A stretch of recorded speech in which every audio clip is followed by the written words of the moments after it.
அனைவருக்கும் வணக்கம். நான் காயத்ரி கிருஷ்ணன். இன்றைக்கி நம்ம மகாலயபக்ஷம் பலகாரம் டே 13 தான் ஃப்ரெண்ட்ஸ் பார்க்க போகிறோம். சாஃப்டான ரவா இட்லியும் அதுக்கு சைட் டிஷ்க்கு இன்றைக்கி நம்ம குடமிளகா, வேர்க்கடலை, தேங்காய் எல்லாமே சேர்த்து ஒரு சூப்பரான சட்னி ரெசிபின்னு தான் பார்க்க போகிறோம். நம்ம சேனலில் டே 1லேருந்தே மகாலயபக்ஷம் பலகாரம் எல்லாமே போட்டுட்ருக்கோம். ப்ளீஸ் ஃப்ரெண்ட்ஸ், மணக்கோலம் குக்கிங் சேனலை சப்ஸ்கிரைப் பண்ணிவிட்டு ப்ளேலிஸ்ட் போய் செக் பண்ணி பாருங்கள். இப்போ நம்ம ரவா இட்லி பண்ணுறதுக்கு கடாயில் நான் இன்றைக்கி 1 ஸ்பூன் நெய்யும் 1 ஸ்பூன் எண்ணெயும் விட்டுருக்கேன். நெய் வாசனையோடு தாளித்து பண்ணும்போது ரொம்பவே நல்லாயிருக்கும். இப்போ நெய் உருகி எண்ணெய் ஹீட் ஆனதுக்கப்புறம் 1/2 ஸ்பூன் கடுகு, 1 ஸ்பூன் உளுத்தம்பருப்பு சேர்த்துக்கலாம், 1 ஸ்பூன் கடலைப்பருப்பு, கூடவே கொஞ்சம் பெருங்காயம் ஆட் பண்ணிவிட்டு எல்லாத்தையும் சேர்த்து மிக்ஸ் பண்ணி விட்டுப்போம். பருப்பெல்லாம் லேசாக செவக்க வறுபட்டு வரட்டும். இப்போ இதோட கூடவே முந்திரி பருப்பு சேர்த்துக்கிறேன். முந்திரி பருப்பை இந்த மாதிரி உடச்சிட்டு உள்ளே சேர்த்துக்கிறேன். கொஞ்சமாக கருவேப்பிலை, 1 துண்டு இஞ்சியை தோல் எடுத்துகிட்டு சீவிருக்கோம், இஞ்சி துருவல், கூடவே 2 பச்சை மிளகாயை பொடி பொடியாக கட் பண்ணியிருக்கேன். நீங்கள் எடுத்துக்கிற ரவையை பொறுத்து காரத்துக்கு ஏற்ற மாதிரி சேர்த்துக்கலாம். இப்போ இது எல்லாத்தையும் சேர்த்து மிக்ஸ் பண்ணி விட்டுப்போம். எல்லாமே தாளித்து ரெடியாகட்டும். இந்த அளவுக்கு தாளித்து ரெடியானதும் இப்போ இதில் நம்ம ரவை சேர்க்க போகிறோம். பாருங்கள், நான் இன்றைக்கி இந்த சைஸ் டம்ளரில் தான் ரவை எடுத்திருக்கேன். 2 டம்ளர் ரவை எடுத்து வச்சுருக்கேன். அதை உள்ளே ஆட் பண்ணிக்கலாம். இப்போ இது எல்லாத்தையும் சேர்த்துட்டு வறுத்துக்க வேண்டிதான். தாளித்ததோடு சேர்த்து அப்படியே கலந்து விட்டுக்கோங்க. நீங்கள் வறுத்த ரவை, வறுக்காத ரவை எதனாலும் யூஸ் பண்ணிக்கலாம். நான் இன்றைக்கி வறுக்காத ரவை தான் எடுத்திருக்கேன். நீங்கள் வறுத்த ரவை எடுத்தாலும் இந்த மாதிரி தாளித்ததோடு வறுத்துட்டு பண்ணும்போது ரொம்ப நல்லாயிருக்கும். அதனால் லேசாக வறுத்துட்டே பண்ணுங்கள். நீங்கள் வறுத்த ரவை எடுத்திங்கன்னா, நான் இன்றைக்கி வறுக்காத ரவை யூஸ் பண்ணுறேன். அதனால் லேசாக பாருங்கள், வாசனை ஓரளவுக்கு வறுத்துக்கிறேன். லோ ஃப்ளேம்லேயே வச்சுட்டு வறுத்துக்கோங்க. பருப்பும் நிறம் மாறாமல் தாளித்ததோடு சேர்த்து கலந்து எடுத்துக்கணும். பாருங்கள், இந்த அளவுக்கு ரவையை நம்ம வறுத்தெடுத்தாச்சு. இப்போ நம்ம இந்த ரவா இட்லிக்கு தேவையான அளவு உப்பை நம்ம இதிலே ஆட் பண்ணிடலாம். அதோடு சேர்த்து மிக்ஸ் பண்ணி விட்டுக்கலாம். ரவையோட வாசனை வறுபட்டு வந்தாச்சு. ஸ்டவ்வை ஸ்விட்ச் ஆஃப் பண்ணிவிட்டு ஒரு அகலமான பேசினில் கொட்டி இந்த வறுத்ததை நம்ம ஆற வச்சிடலாம். ஆறுனதுக்கப்புறம் தான் நம்ம தயிர் சேர்க்கணும். சூட்டோடு சேர்த்தா கட்டி கட்டியாக விழுந்துடும், சரியாக கலக்க வராது. அதனால் நல்லா ஆறுனதுக்கப்புறம் இப்போ இதில் நம்ம தயிர் சேர்த்துக்க போகிறோம். நான் இன்றைக்கி 2 டம்ளர் நம்ம ரவை எடுத்தோம் இல்லையா, அதுலேயே சைஸ் டம்ளர்லேயே பார்த்திங்கன்னா 2 டம்ளர் தயிர் எடுத்திருக்கேன். அதே அளவாக நீங்கள் போட்டு பண்ணும்போது இட்லி நல்லா சாஃப்டாக வரும். ரவை எடுத்துக்கிற அளவுக்கு தயிர் ஆட் பண்ணிக்கோங்க. 2 டம்ளர் ரவைக்கு 2 டம்ளர் தயிர். இப்போ இது எல்லாத்தையும் சேர்த்து மிக்ஸ் பண்ணி விட்டுக்க போகிறோம். பாருங்கள், இந்த அளவுக்கு கலந்து விட்டுக்கோங்க. எவ்வளோ ஈவனாக நம்ம கலந்து விட்டுருக்கோம் பாருங்கள். நல்லா இந்த அளவுக்கு சேர்கிற மாதிரி மிக்ஸ் பண்ணிக்கோங்க. இப்போ நம்ம இதை மூடி வச்சிடலாம்.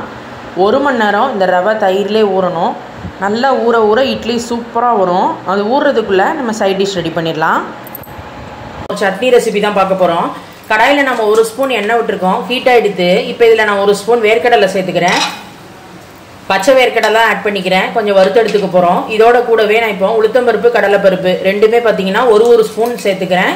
இந்த சட்னி நம்ம இன்றைக்கி வேர்க்கடலை, குடமிளகா எல்லாம் சேர்த்து ஒரு சட்னி ரெசிபி தான் பார்க்க போகிறோம். ரொம்பவே சூப்பராக இருக்கும் இந்த ரவா இட்லிக்கு. ட்ரை பண்ணி பாருங்கள். உளுத்தம்பருப்பு 1 ஸ்பூன் சேர்த்தாச்சு.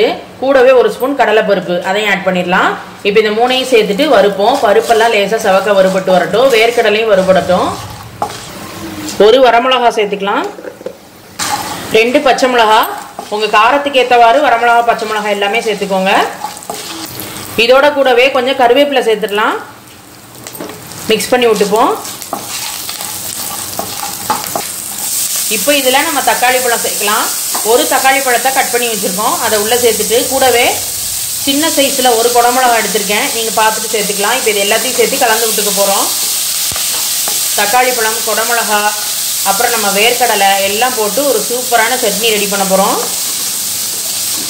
இதோட கூடவே கொஞ்சமாக தேங்காய் சேர்த்துக்கலாம். 1/2 ஸ்பூன் அளவுக்கு மஞ்சள் பொடி ஆட் பண்ணிக்கலாம். சட்னிக்கு தேவையான அளவு உப்பை சேர்த்துருவோம். எல்லாத்தையும் சேர்த்து மிக்ஸ் பண்ணிக்கலாம்.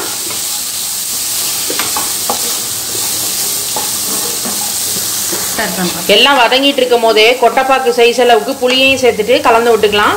இப்போ இந்த தக்காளி பழம், குடமிளகா எல்லாத்தோட சேர்ந்து கொஞ்சம் வதங்கட்டும். எல்லாமே வதங்கினதுக்கப்புறம் ஒரு பிளேட்டில் கொட்டி ஆற வச்சுருங்க. ஆறுனதுக்கப்புறம் பார்த்திங்கன்னா இந்த மாதிரி மிக்ஸி ஜாரில் ஆட் பண்ணி நம்ம இதை அரைச்சிக்கலாம். சட்னியை நம்ம அரைச்சி எடுத்தாச்சு. பாருங்கள், பர்ஃபெக்டாக அரைஞ்சிருக்கு. இங்கே ஆல்ரெடி நம்ம ஒரு பேசினில் தாளித்து வச்சுருக்கோம். கடுகு, உளுத்தம்பருப்பு, பெருங்காயம், கருவேப்பிலை சட்னிக்கு தாளித்து வச்சுருக்கோம். இப்போ நம்ம அரைச்ச சட்னியை நம்ம அப்படியே இதில் ஆட் பண்ணிவிட்டு இப்போ இதை சேர்த்து நம்ம மிக்ஸ் பண்ணி விட்டுக்கலாம். தேவையான அளவு கொஞ்சமாக மிக்சியை வாஷ் பண்ணி அந்த தண்ணியும் விட்டு எல்லாத்தையும் சேர்த்து கலந்து விட்டுக்கலாம். நம்மளோட வேர்க்கடலை குடமிளகா போட்டு சட்னி ரெசிபி தயாராகியாச்சு. சைட் டிஷ்ஷை நம்ம ரெடி பண்ணியாச்சு. இப்போ இங்கே பார்த்தீங்கன்னா கரெக்டாக 1 hour ஆயிருக்கு. நம்ம ஓப்பன் பண்ணி பார்க்குறோம்.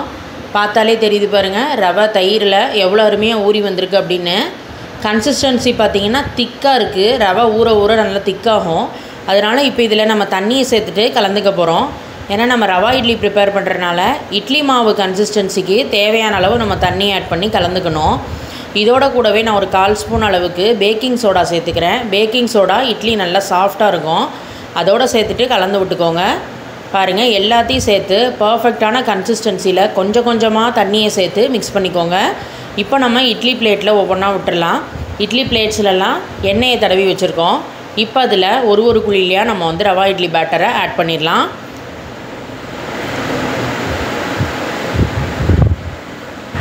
இப்போ நம்ம பாயில் பண்ணி எடுத்துடலாம். இட்லி பாத்திரத்தில் அடியில் தண்ணி வச்சுருக்கோம். தண்ணி கொதி வந்ததுக்கப்புறம் ஒரு பிளேட்டாக உள்ளே இறக்கி வச்சிடலாம்.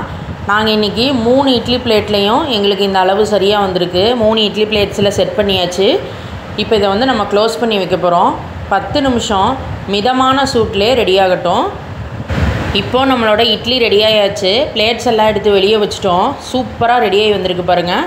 கொஞ்சம் ஆறட்டும். ஆறுனதுக்கப்புறம் இட்லியை எடுத்தோன்னா பர்ஃபெக்டாக வரும். நான் உங்களுக்கு எடுத்து காட்டுறேன் பாருங்கள்.